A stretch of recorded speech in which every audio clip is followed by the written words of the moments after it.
Salam, selamat pagi saudara-saudara yang dikasihi Tuhan, seluruh mahasiswa STT Simpson. Puji Tuhan kita bisa berjumpa kembali pada kesempatan pagi hari ini. Kita akan merenungkan sebagian firman Tuhan, di mana kita bersama-sama boleh beribadah terlebih dahulu kepada Tuhan. Namun sebelum kita merenungkan firman Tuhan, mari kita berdoa. Bapa di sorga, terima kasih kami bersyukur kepadamu pada kesempatan pagi hari ini yang indah yang Tuhan berikan buat kami, dan kami boleh bersama-sama untuk mendengarkan sebagian firman-Mu. Pimpin kami Tuhan, sertai kami, bukalah hati kami, dalam nama Tuhan Yesus kami berdoa dan mengucap syukur. Amin. Saudara-saudara, tema pada pagi hari ini adalah dampak pandemi COVID-19 bagi pelayanan dan pendidikan Kristen, yang mana diambil dari Lukas pasal 13 ayat 6-9. Demikian firman Tuhan. Lalu Yesus mengatakan perumpamaan ini, seorang mempunyai pohon ara yang tumbuh di kebun anggurnya, dan ia datang untuk mencari buah pada pohon itu, tetapi ia tidak menemukannya. Lalu ia berkata kepada pengurus kebun anggur itu, "Sudah 3 tahun aku datang mencari buah pada pohon ara ini, dan aku tidak menemukannya. Tebanglah pohon ini, untuk apa ia hidup di tanah ini dengan percuma?" Jawab orang itu, "Tuan, biarkanlah dia tumbuh tahun ini lagi. Aku akan mencangkul tanah sekelilingnya dan memberi pupuk kepadanya. Mungkin tahun depan ia berbuah. Jika tidak, tebanglah dia." Saudara-saudara yang dikasihi oleh Tuhan, perumpamaan ini sangat sederhana dan juga sangat menarik kalau kita simak dengan baik. Ya. Yesus mengumpamakan sebagai berikut. Ada seorang yang mempunyai kebun anggur, dan di dalamnya tumbuh sebuah pohon ara. Ya. Dan sudah 3 tahun ia mencari buahnya, kok tidak mendapatkan. Ya. Kita bisa bayangkan sudah selama 3 tahun ya, menunggu hasil pohon ini berbuah, ternyata tidak buah-buah, saudara-saudara. Itu tentu membuat rasa kesal, rasa kecewa, ya, kemudian merasa pohon ini tidak ada manfaatnya, tidak ada gunanya, ya, sehingga dia mengatakan, "Tebanglah pohon ini, untuk apa ia hidup di tanah ini dengan percuma?" Ya. Tetapi ada yang menarik lagi, bahwa seorang pekerjanya mengatakan, "Tuan, biarkanlah dia tumbuh tahun ini lagi. Aku akan mencangkul tanah sekelilingnya dan memberi pupuk kepadanya. Mungkin tahun depan ia berbuah. Jika tidak, tebanglah dia." Ya, tidak ada manfaatnya kalau begitu. Saudara-saudara, ini sangat menarik di dalam perumpamaan ini, ya. Apalagi kalau dalam situasi pandemi. Ya, tentu ini satu perjalanan yang sangat panjang. Pandemi ini tidak kunjung usai. Ya. Kalau kita menyimak dari berita ke berita, ya, tidak kunjung usai virus ini. Di satu sisi di sana sudah mulai berkurang, tapi di lain tempat itu justru malah semakin menyebar virus COVID ini. Saudara, ini membuat seseorang bisa frustrasi, bisa merasa kesal. Kenapa ini tidak kunjung habis? Ya, tidak kunjung selesai-selesai. Tapi ini menjadi tantangan buat kita, khususnya bagaimana kita melayani dalam dunia pendidikan. Ya, apalagi kalau kita lihat dalam dunia pendidikan kita, ya, ada banyak yang harus melalui virtual, tapi juga ada yang sudah bosan dengan virtual. Ya, mau tidak mau, khususnya konteks STT Simpson, kita tatap muka. Saudara, di dalam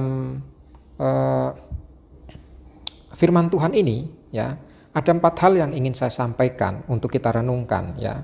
Bagaimana dampak pandemi Covid ini ya bagi pelayanan dan pendidikan Kristen ya. Yang pertama ya Saudara, kita melihat dampaknya banyak orang yang tidak sabar ya. Dan ini tentu akan berlawanan ya. Ketidaksabaran ini akan mendidik kita untuk menjadi sabar dalam menghadapi tantangan pergumulan ya. Nah, itu kalau kita lihat ayat 6 dan 7a ya.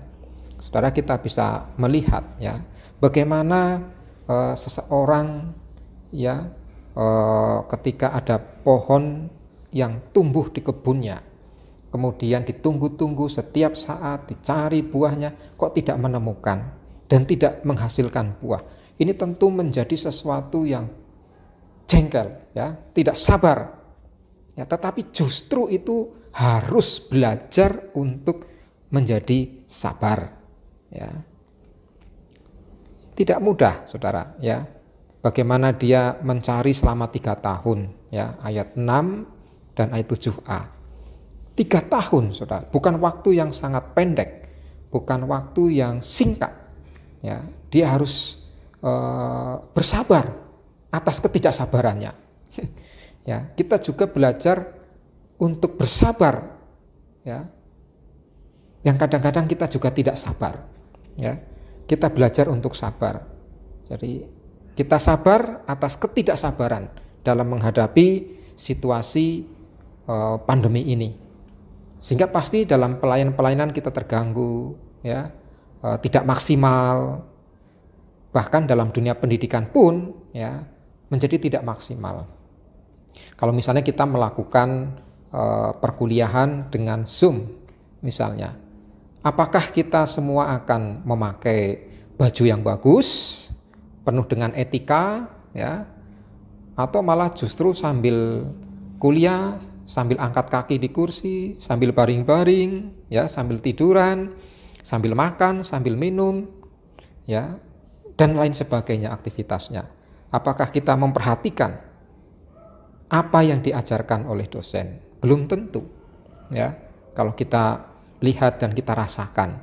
Nah, ini menjadi tantangan kita. Seringkali kita juga tidak sabar, tapi kita harus belajar sabar atas ketidaksabaran ya.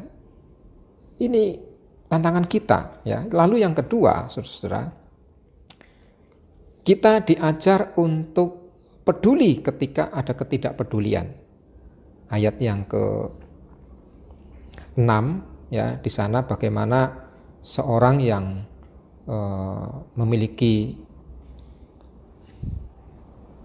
kebun anggur ya dan pohon ara ini ya, Saudara, ketika dia melihat pohon ara tidak menghasilkan buah ya, pada tahun pertama, kedua, ketiga, seharusnya dia harus melakukan apa yang harus dia lakukan.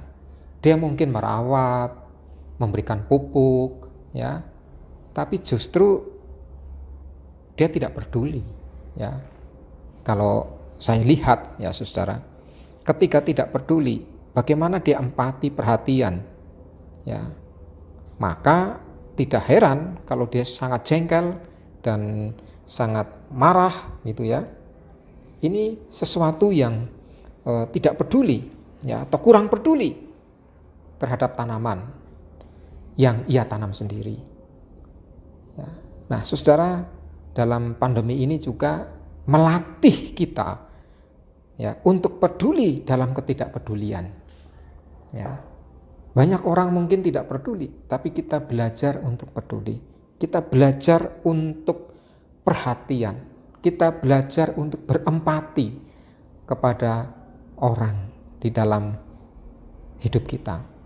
Inilah satu bagian pelayanan dan edukasi.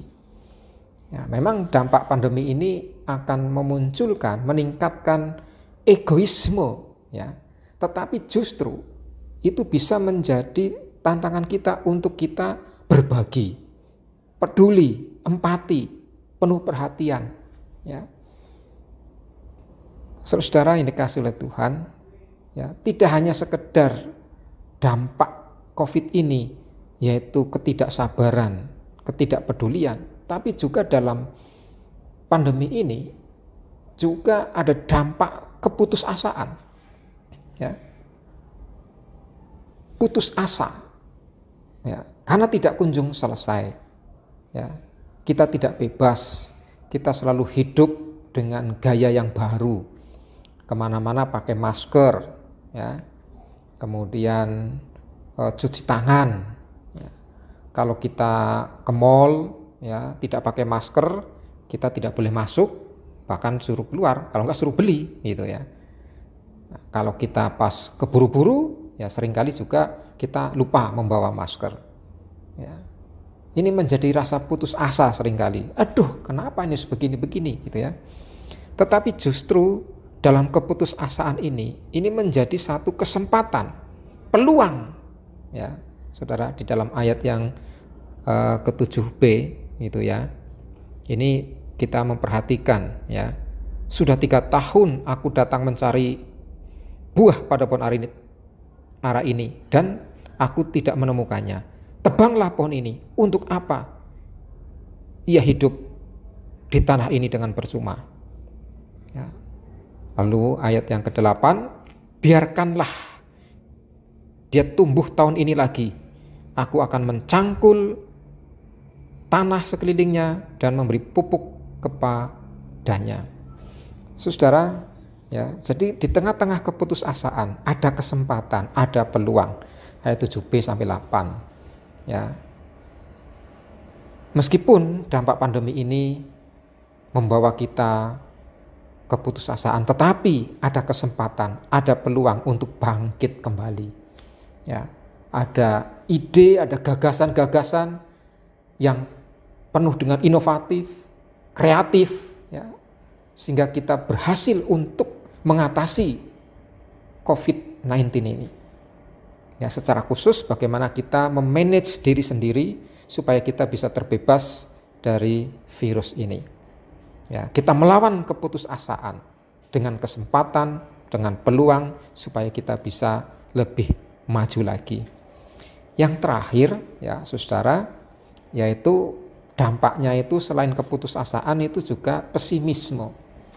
Dengan adanya kesulitan, dengan adanya krisis, dengan adanya krisis ekonomi, ya, dengan adanya kekurangan, bisa saja menjadi satu sikap pesimisme di dalam hidup kita. Ya, tetapi ingat, pesimisme ini ketika ada di dalam pandemi ini bisa memunculkan optimisme. Ya, di dalam ayat yang ke-9, mungkin tahun depan ia berbuah, jika tidak tebanglah dia. Ya, saudara, dampak pandemi COVID-19 ini bagi pelayanan dan pendidikan Kristen ini, ya, mari kita ketika ada ketidaksabaran, kita belajar untuk sabar. Ketika ada ketidakpedulian, dampaknya itu, maka kita belajar untuk peduli, empati, perhatian. Ketika dampak itu putus asa, kita ada peluang, ada kesempatan untuk selalu bangkit bersama Yesus Kristus sebagai Tuhan dan Juru Selamat kita, di mana Kristus memberikan optimisme, di mana Kristus senantiasa memberikan anugerahnya kepada kita, memberikan berkatnya kepada kita. Ya. Dan ketika dampak itu menjadi pesimisme, kita muncul optimisme di dalam hidup kita. Ya. Haleluya. Ya, saudara, mari kita sikapi pandemi COVID-19 ini dengan optimisme. Ya. Jadi meskipun ada dampak dari pandemi, tetapi kita juga melihat sisi yang berbeda. Ya, kita harus sabar, belajar sabar, belajar untuk peduli meskipun kita ada kesulitan. Ya, kita belajar untuk selalu mencari peluang, kesempatan untuk maju. Kemudian memiliki optimisme yang harus kita kembangkan di dalam diri kita, dalam hidup kita. Di mana kita sebagai mahasiswa, perlu kita kembangkan sikap-sikap ini di dalam hidup kita, supaya kita senantiasa terus bertumbuh, mengenal akan kasih Tuhan, mengenal Kristus, sehingga ketika kita mengenal Tuhan, mengenal Kristus, maka hidup kita akan membawa kemuliaan bagi nama Tuhan di tengah-tengah pandemi COVID-19 ini. Dan pelayanan kita akan semakin bergairah, pelayanan kita akan semakin memuliakan Tuhan. Kiranya Tuhan Yesus memberkati kita. Amin. Mari kita berdoa. Bapa di sorga, terima kasih firman-Mu sudah hamba-Mu sampaikan.